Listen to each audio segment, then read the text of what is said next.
लिया था? इस सवाल का बिल्कुल राइट आंसर देखने को मिलेगा 12 फरवरी। क्या रहेगा? 12 फरवरी 1922 को महात्मा गांधी जी ने जो है असहयोग आंदोलन, कौन सा? असहयोग आंदोलन, असहयोग असहयोग आंदोलन यहां पर क्या ले लिया था? वापस ले लिया था। आप लोगों को याद होना चाहिएगा ये किस लिए हुआ था, क्योंकि आप सभी जानेंगे कि भारत में 1912 में और यूपी में एक जगह पड़ेगी, इसका नाम है गोरखपुर वाला क्षेत्र, गोरखपुर। और इसी गोरखपुर में एक चोरी चोरा कांड हुआ था। कौन सा? चोरी चोरा कांड। चोरी चोरा कांड हम लोगों को देखने को मिला यूपी में महात्मा गांधी जी के द्वारा, जो अंग्रेजों के खिलाफ असहयोग आंदोलन जो शुरुआत की गई थी। महात्मा गांधी जी ने कहा था हमें हिंसा नहीं करना है और शांतिपूर्वक हमें इस यही आंदोलन को जन्म देना है। जवाब में कुछ लोगों ने लगभग 22 पुलिस कर्मियों को या और उनके सामने पूरे थाने को एटलीस्ट जो जला दिया था। तो ये घटना हम लोगों को कब देखने को मिलेगी? 1922 में, जिसके परिणाम स्वरूप ये रहा कि महात्मा गांधी जी के द्वारा असहयोग आंदोलन भारत में वापस ले लिया गया। ये आप लोगों को याद होना चाहिएगा।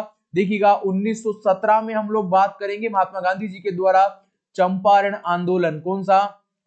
चंपारण सत्याग्रह यहां पर स्टार्ट किया जाता है। आप लोगों को याद होना चाहिएगा 1918 में महात्मा गांधी जी के द्वारा खेड़ा सत्याग्रह। कौन सा? खेड़ा, ये खेड़ा नहीं है, ये खेड़ा है, ठीक है। खेड़ा सत्याग्रह स्टार्ट किया गया था, ये याद होना चाहिए। कौन सा? खेड़ा सत्याग्रह, खेड़ा सत्याग्रह स्टार्ट किया गया था, ये आप लोगों को याद होना चाहिएगा। और आप लोगों का 1918 और 1900 ये आपका 1918 और आपका 1900 के बीच में आप लोगों का अहमदाबाद सत्याग्रह हुआ था। ये आपका अहमदाबाद मील सत्याग्रह हम लोगों को देखने को मिला था। महात्मा गांधी जी ने प्रत्यक्ष रूप से भाग लिया था। इसके बाद फिर आपका 1919 में महात्मा गांधी जी के द्वारा खिलाफत आंदोलन, कौन सा आंदोलन? खिलाफत आंदोलन को महात्मा गांधी जी के द्वारा जन्म दिया गया, याद होना चाहिएगा। अब महात्मा गांधी जी के द्वारा यहां पर 1920 में असहयोग आंदोलन, असहयोग आंदोलन को जन्म दिया गया था। और जवाब में 1922 में इसी असहयोग आंदोलन, याद होना चाहिएगा 1922 में इसी असहयोग आंदोलन को महात्मा गांधी जी ने वापस भी ले लिया गया था।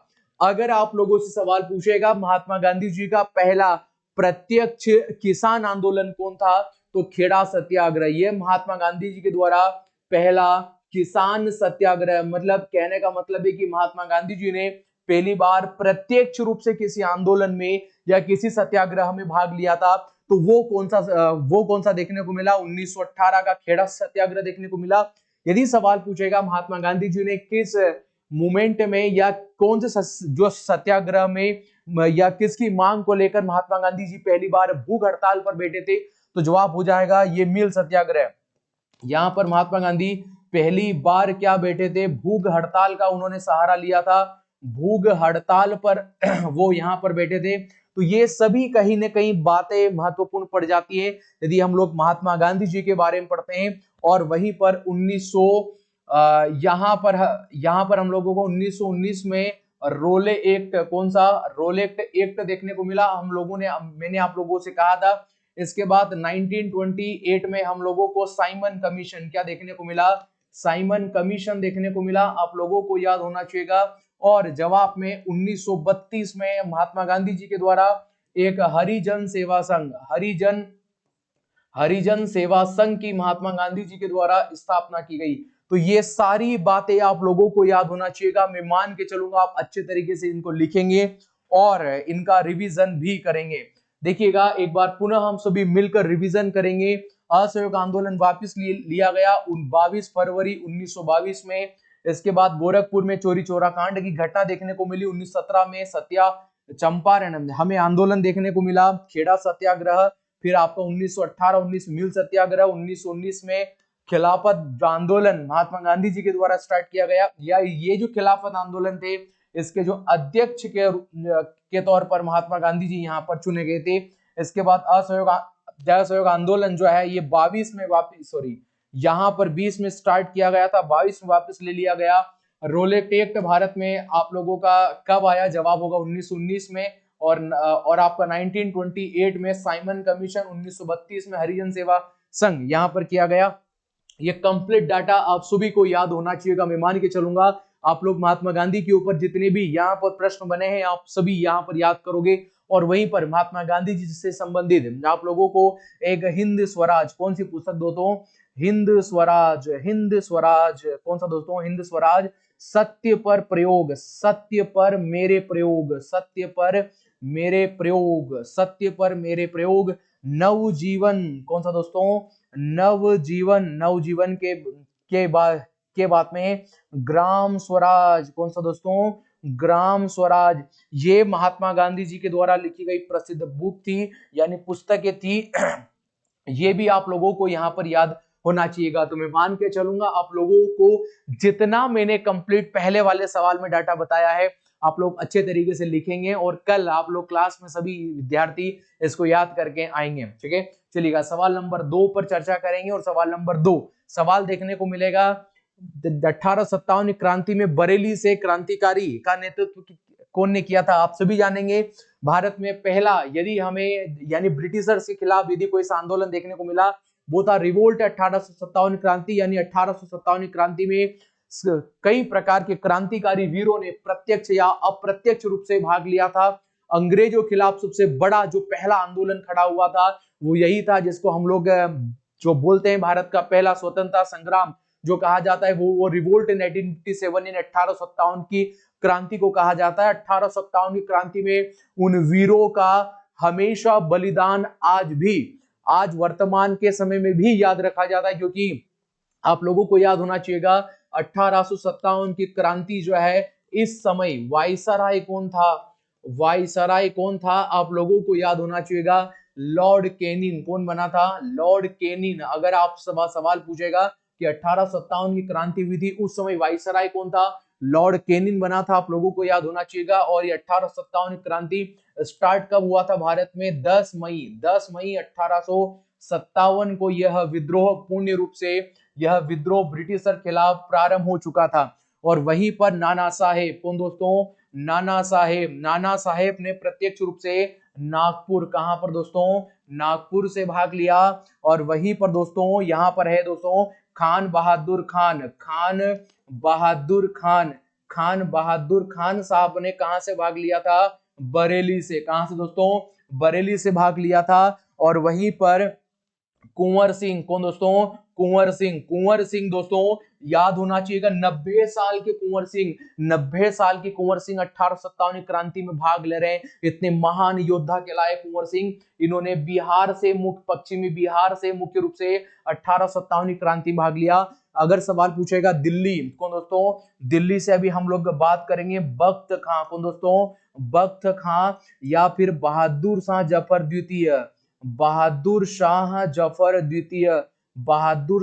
द्वितीय। इन दोनों ने कुल मिलाकर दिल्ली से भाग लिया था। कहां से दोस्तों? दिल्ली से भाग लिया था। सवाल पूछ लेगा कि लखनऊ से किसने भाग लिया था, तो जवाब हो जाएगा बेगम हजरत महल। कौन है दोस्तों?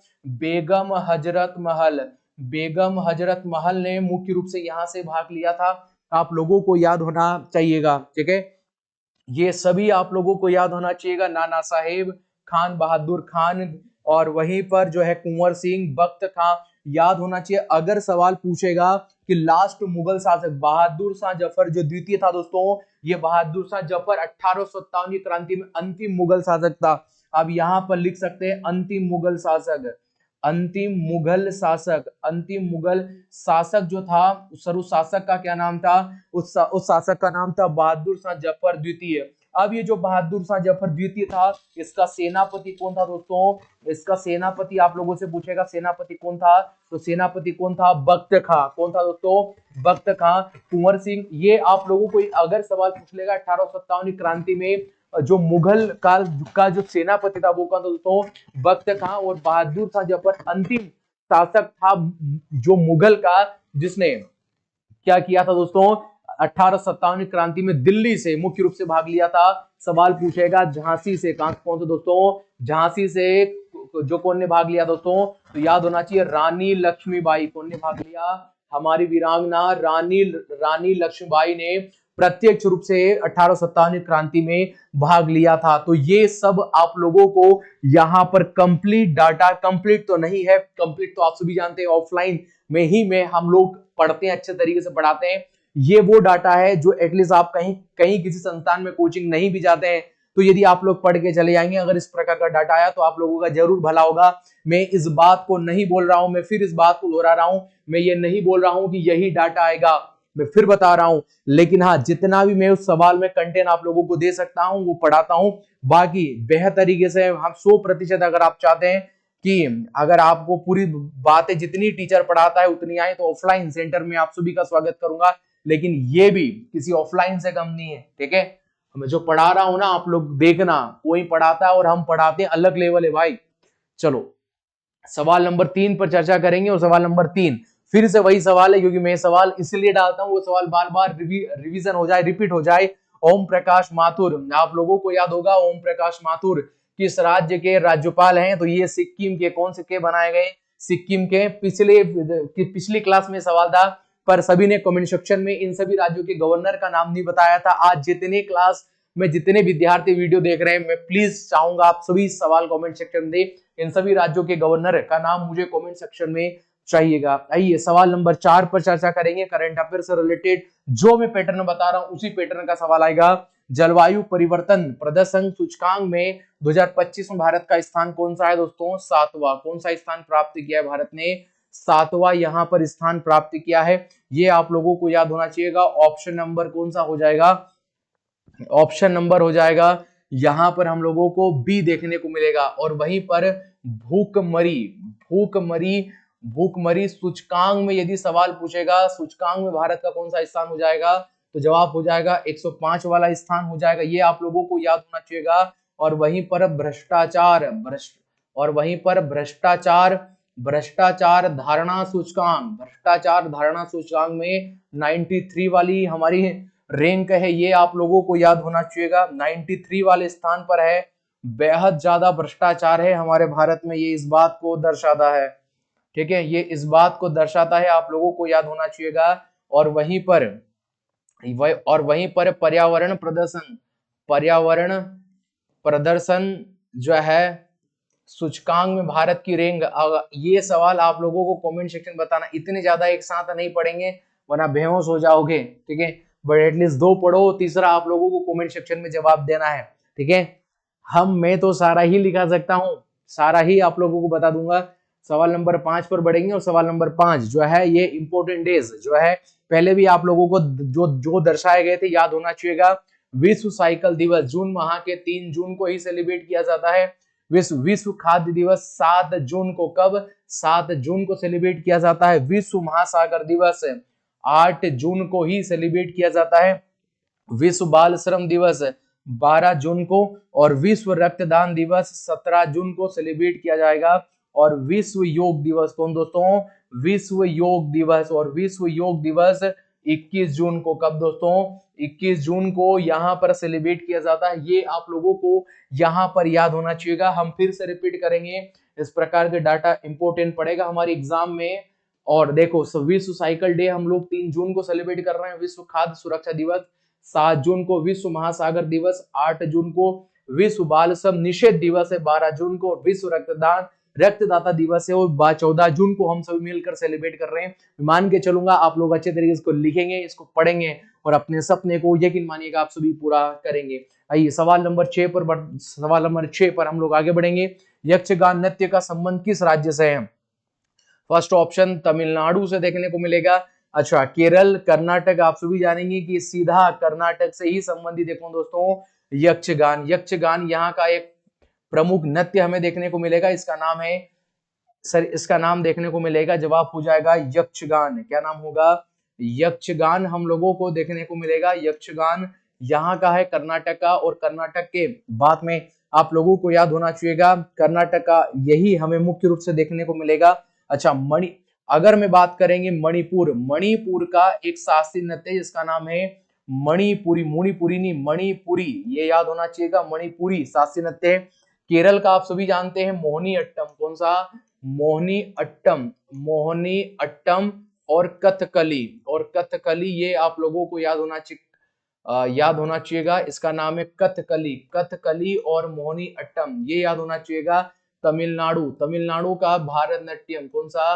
भारतनाट्यम जो है ये आप लोगों को याद होना चाहिएगा। तो ये जितना भी कॉन्सेप्ट पढ़ाया है आप लोगों को याद होना चाहिएगा। अच्छे तरीके से इसको लिखना और आगे बढ़ना, ठीक है। तो हम लोग यक्षगान पर जाएंगे। ऑप्शन नंबर सी कर्नाटक का ही देखने को मिलेगा, इसका नाम रहेगा यक्षगान। आगे बढ़ेंगे और सवाल नंबर हम बात करेंगे सवाल नंबर 7 पर। सवाल नंबर 7 जो है देखने को मिलेगा, अयोध्या के श्री राम मंदिर के मुख्य वास्तुकार कौन है? अयोध्या मंदिर का जो श्री राम मंदिर बनवाया गया है जो है, इसके वास्तुकार कौन है? चंद्रकांत भाई सोमपुरा। ऑप्शन नंबर डी देखने को मिलेंगे। याद करना, मोस्ट इंपोर्टेंट क्वेश्चन रहेगा। मैं टिक लगाया है चंद्रकांत भाई रामपुरा। और जो तस्वीर बनाई है जो प्रभु श्री राम की जो तस्वीर हमें देखने को मिलेगी, जो उनकी मूर्ति देखने को मिलेगी, उसके वास्तुकार कौन है? अरुण योगीराज जी। अरुण योगीराज जी जो है, अरुण योगी राज जी है या अरुण, मुझे सही तरीके से यह गोयल है, शायद मुझे लगता है अरुण गोयल जी हैं। ये अरुण गोयल जी हैं। अरुण गोयल जी हैं, ये इस प्रभु मूर्ति के वास्तुकार है, ठीक है। मंदिर के वास्तुकार चंद्रकांत भाई सोमपुरा, लेकिन मूर्ति के वास्तुकार तो अरुण गोयल। ये दोनों बातें आप सभी को याद होगी और आप लोगों को याद नहीं है तो याद होना चाहिएगा। चलिएगा सवाल नंबर 8 पर बढ़ेंगे। और सवाल नंबर 8 सवाल देखने को मिलेगा हम लोगों को, निम्नलिखित में से कौन सी ट्रॉफी क्रिकेट संबंधित है? संतोष ट्रॉफी आप सभी जानेंगे। फुटबॉल किससे संबंधित है? फुटबॉल से संबंधित यह ट्रॉफी है। दिलीप ट्रॉफी या डूरंड कप, डूरंड कप भी फुटबॉल से ही संबंधित होता हुआ देखने को मिलेगा। इसके बाद थॉमस कप, ये बैडमिंटन किससे है? बैडमिंटन से संबंधित है। हम लोगों से सवाल पूछा है तो दिलीप ट्रॉफी का संबंध किससे दोस्तों? क्रिकेट से। किससे दोस्तों? क्रिकेट से। याद होना चाहिएगा। ये जितनी भी बातें हम लोगों ने पढ़ी है आप लोग अच्छे तरीके से लिखोगे, इनको याद करोगे और याद रखना कि 2025 में आप सभी मिलकर इतिहास रच दोगे यदि आप लोग इस तरह कंटेंट और हमारे साथ मिलकर पढ़ोगे, ठीक है। चलेगा आगे बढ़ते हैं, हमारी क्लास को आगे बढ़ाते हैं और सवाल नंबर 9 पर चर्चा करते हैं। और सवाल नंबर 9 हमें देखने को मिलेगा, संसद के दोनों सदनों में कौन भाग ले सकता है? देखो संसद के दोनों सदनों में कौन भाग ले सकता है, हमसे सवाल पूछा है। जो है उपराष्ट्रपति है, महान्यायवादी है, राज्यपाल या उपरोक्त सभी। देखिए संसद के दोनों सदनों में कौन भाग ले सकता है, हम लोगों से यहाँ पे सवाल पूछा है, ठीक है। तो हमें देखने को मिलेगा उपराष्ट्रपति या फिर महान्यायवादी या राज्यपाल या उपरोक्त सभी। तो आप लोगों को याद होना चाहिएगा महान्यायवादी। भारत का जो महान्यायवादी है ये संसद के दोनों सदनों में क्या ले सकता है दोस्तों? भाग ले सकता है। और दोनों सदनों में यह व्यक्ति क्या कर सकता है दोस्तों? बोल सकता है। दोनों सदनों में बोल सकता है, दोनों सदनों में भाग ले सकता है, लेकिन वोटिंग का अधिकार महान्यायवादी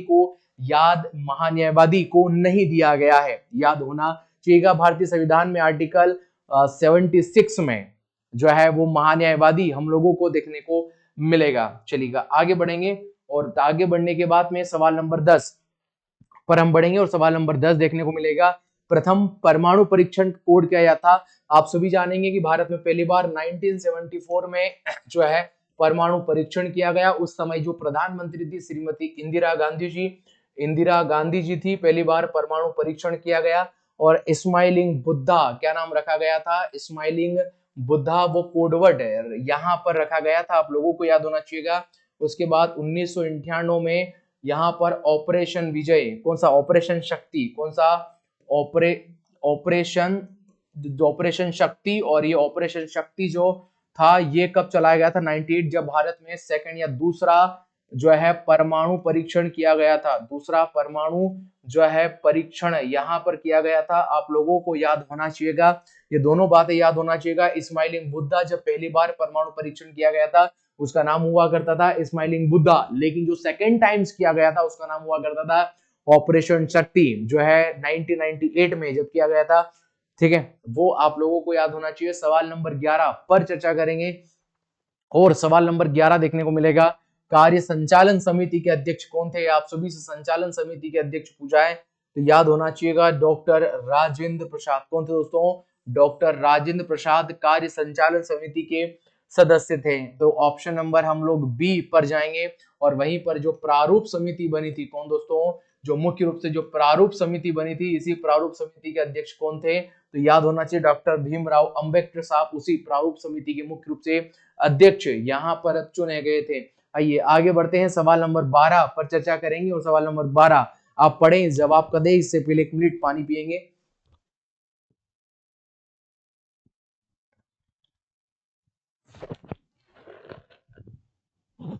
चलो अगला सवाल हम लोगों को देखने को मिलेगा। सवाल इस प्रकार से है, अर्थशास्त्र की रचना किसने की थी? अर्थशास्त्र की रचना किसने की थी, हम लोगों से सवाल पूछा है। देखो सवाल है धनानंद, धनानंद देखने को मिलेगा, कौटिल्य देखने को मिलेगा, बिंबिसार देखने को मिलेगा, या पुष्यमित्री शुंग। अगर हम बोलेंगे अर्थशास्त्र की रचना कौटिल्य के द्वारा की गई, सर कौन के द्वारा, कौटिल्य की याद के द्वारा की गई, ऑप्शन नंबर बी याद होना चाहिए। देखिए हमें एक नंद वंश देखो, कौन सा वंश देखने को मिला, एक नंद वंश। और इसी नंद वंश का जो संस्थापक इसी नंद वंश का माना गया सर, जिसका नाम होगा महापद्मानंद, महापद्मानंद यही नंद वंश का शासक था।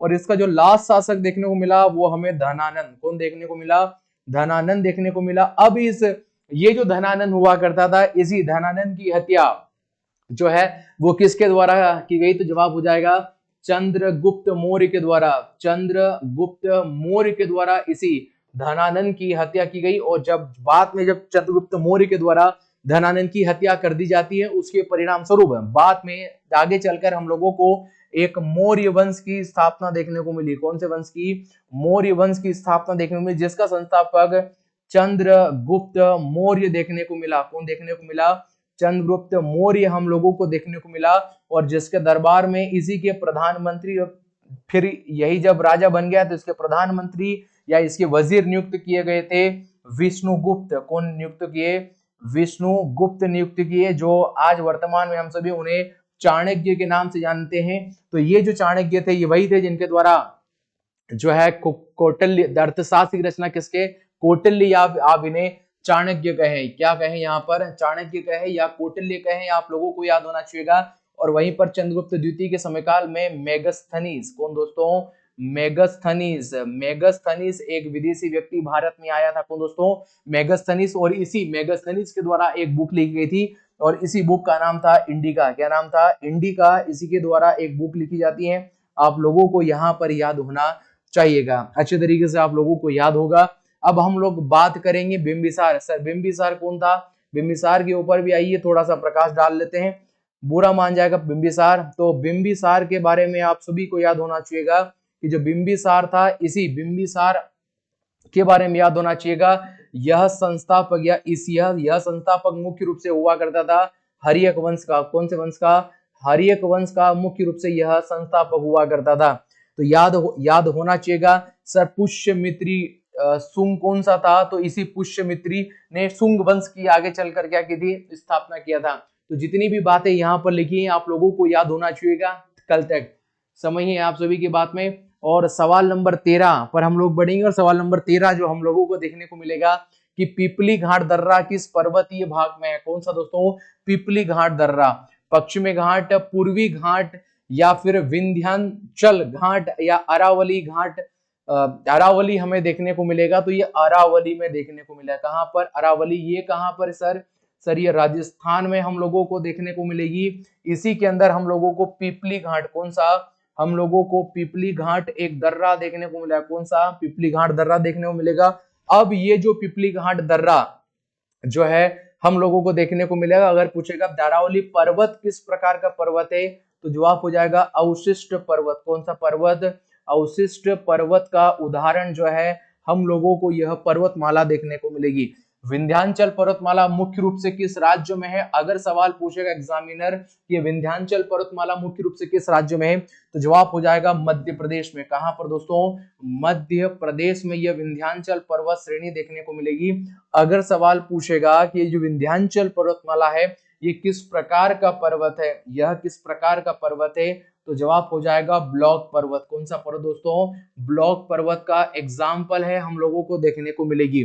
और ये जो अरावली पर्वतमाला है इसकी हमें गुरु शिखर, कौन सा दोस्तों, गुरु शिखर, गुरु शिखर एक पर्वत चोटी, गुरु शिखर एक पर्वत चोटी हम लोगों को यहाँ पर देखने को मिलती है, ये याद होना चाहिएगा।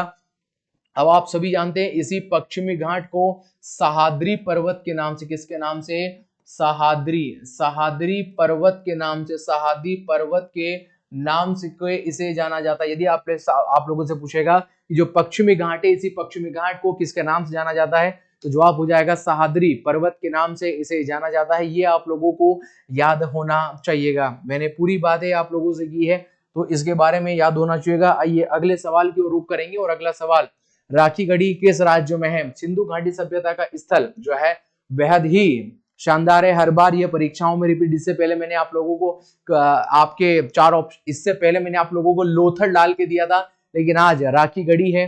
तो ये राखीगढ़ी सिंधु घाटी सभ्यता का ही हम लोगों को एक स्थल देखने को मिलेगा। जितने भी चार ऑप्शन है इनमें नहीं है। हम सिंधु को यदि यहाँ पर काट कर लिख देंगे हरियाणा, कहां पर, हरियाणा, हरियाणा में हम लोगों को देखने को मिलेगा। तो ये जो राखीगढ़ी स्थल है ये कहां पर देखने को मिलेगा, तो जवाब हो जाएगा हरियाणा। हरियाणा में मुख्य रूप से देखने को मिलेगा। अरे हरियाणा तो लिखा ही था। हरियाणा में मुख्य रूप से हम लोगों को राखीगढ़ी, कौन सा, राखीगढ़ी, और राखीगढ़ी के बाद बनावली, कौन सी हो जाएगी, बनावली हम लोगों को देखने को मिलेगी। हरियाणा में राखीगढ़ी या बनावली हम लोगों को देखने को मिलेगी। आप लोगों को याद होना चाहिएगा सर राखीगढ़ी से क्या प्राप्त हुआ था, दो चांदी के मुकुट, दो चांदी के मुकुट जो है वो हम लोगों को यहाँ से प्राप्त हुए थे। ये आप लोगों को याद होना चाहिएगा। अच्छे तरीके से आप सभी पढ़ना इसको। और मैंने ये गुजरात के बारे में क्या बताया था कि गुजरात में एक तो आप लोगों को कौन सा दोस्तों, धोलावीरा, कौन सा, धोलावीरा शहर देखने को मिलेगा सिंधु घाटी सभ्यता का, और एक आप लोगों को लोथल, कौन सा दोस्तों देखने को मिलेगा, लोथल। ये दोनों सिंधु घाटी सभ्यता के हैं, याद होना चाहिएगा। धोलावीरा जो है भारत में दूसरा सबसे बड़ा स्थल देखने को मिलेगा। सवाल पूछेगा कि सिंधु घाटी सभ्यता का भारत में दूसरा सबसे बड़ा शहर कौन सा देखने को मिला, जवाब हो जाएगा धोलावीरा। राखीगढ़ी जो है वो सबसे पहला या पहला बड़ा स्थल है, ये पहला या सबसे बड़ा जो स्थल है वो हम लोगों को राखीगढ़ी यहाँ पर देखने को मिलेगा।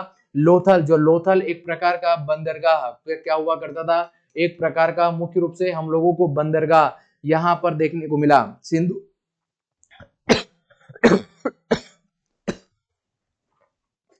सिंधु घाटी सभ्यता के बारे में मैं मान के चलूंगा आप लोगों को सभी को इतना समझ में आ गया होगा, और यदि समझ में आ गया होगा तो हाथ जोड़कर विनती है कि इन सबको पढ़ लीजिएगा अच्छे तरीके से।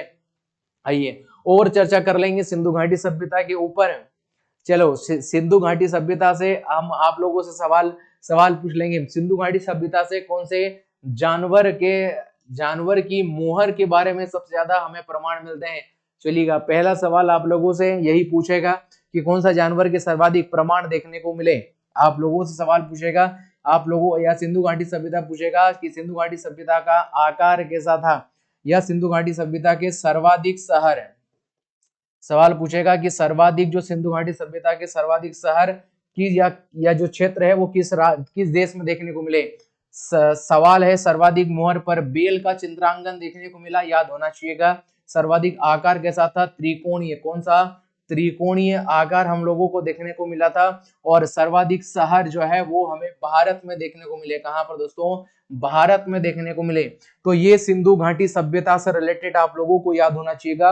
उत्तर प्रदेश में एक क्षेत्र था जिसका नाम था आलमगीरपुर, कौन सा, आलमगीरपुर। ये आलमगीरपुर कहां पर था, ये भी सिंधु घाटी सभ्यता का स्थल था जो कि कहां था, गुजरात में। तो ये सभी सवाल आप लोगों को याद होना चाहिएगा, ठीक है। और आज की क्लास का अंतिम सवाल, ये इस सवाल का जवाब आप मुझे आप सभी चाहेंगे आप मुझे कमेंट सेक्शन में दे। सवाल है कि 2011 की जनगणना के अनुसार दूसरा सर्वाधिक लिंगानुपात वाला राज्य कौन बना। लिंगानुपात भारत के कौन से राज्य में सबसे ज्यादा देखने को मिलेगा, जो है केरल, महाराष्ट्र, गोवा या मिजोरम। लेकिन इस बात को मैं क्लियर कर देता हूं, यहां जो चार ऑप्शन देखने को मिलेंगे उसमें इस सवाल का राइट आंसर नहीं है, लेकिन राइट आंसर कुछ और ही है। यहाँ पर गलती से मतलब नहीं डाला गया है, गलती हुई हमसे, इसमें आप सभी से मैं माफी तो नहीं मांगूंगा, जवाब दे देना कमेंट सेक्शन में।